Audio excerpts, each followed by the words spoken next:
Today, it's not really called Asperger syndrome anymore. Instead, it's been absorbed into the broader term autism spectrum disorder, or ASD. But I and others have been more familiar with the prior term growing up. So I'm going to keep saying it. I know, I'm a daredevil. Asperger's is a crazy thing to be diagnosed with. If you ever told anyone you had this as a kid, you got the South Park Asperger's joke thrown in your face. Of course, if you have Asperger's, you probably only got the joke after assuming they genuinely misheard you. Do you have Asperger's? No, it's pronounced Asperger's. Hear this, guys? Sope has Asperger's. Growing up with Asperger's is hard. A lot of the symptoms aren't even visible to others, like inner turmoil. The amount of circular thought and rumination I experienced as a kid was astronomical. I don't know if any of you guys felt like this, but I remember watching people in 6th grade talking, having a good time, and then I'd wonder why I wasn't happy like them. And then I'd list out all the ways I was different. And it's not just the overthinking. There's this constant second guessing of how you act. Like, am I being too much? Am I doing too little?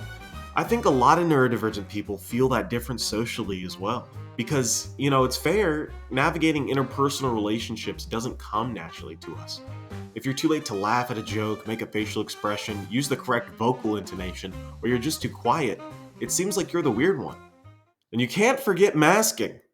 And that's where you pretend that you get it, even when you don't, and you start memorizing social cues. And after a while, you're rewarded with being a little less weird. It's exhausting keeping up the act just to make other people comfortable. And over time, you feel that exhaustion. And it's not just social stuff, it's everything, life in general. People expect you to function like everyone else, but they don't realize how much extra processing is happening in the background. That can have all of your actions reduced to a standstill. And it affects your self-expectations too. Maybe you'll start thinking, I should be able to do this, so why can't I? If everyone else can handle getting knuckle fucked by life without melting down, why can't I? And instead of adjusting your approach, you just assume that you're failing at life in general. And that mindset, that's a trap. Because once self-doubt settles in, you're paralyzed. It's like it's all over. And the worst part, you start avoiding things because of it. You press pause on life. Like, why try if it's gonna go wrong? That's how a lot of us get stuck in loops of avoidant behavior. And when you do try, therapy or advice meant for neurotypical people doesn't always help. Just do it? Okay, twinkle tits, I did. It felt worse than getting a blowjob from a cat girl. Now what?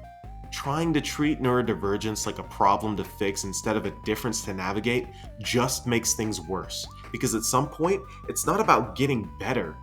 It's about finding ways to exist in a way that works for you. There is no single path. If you compare yourself to people whose brains literally work differently than yours, of course it's going to feel like your shaft got flattened in a panini press. You're learning how to function instead of forcing yourself to be this mold that was never meant for you. Our paths are going to be different. It's like learning a second language as an adult. You have to study, you have to practice, you have to work out that muscle. And you have to understand that sometimes you'll still mess up. And that's fine, because over time you do get better at it. You start figuring out routines that work for you. And you stop chasing some imaginary version of yourself that's quote unquote normal.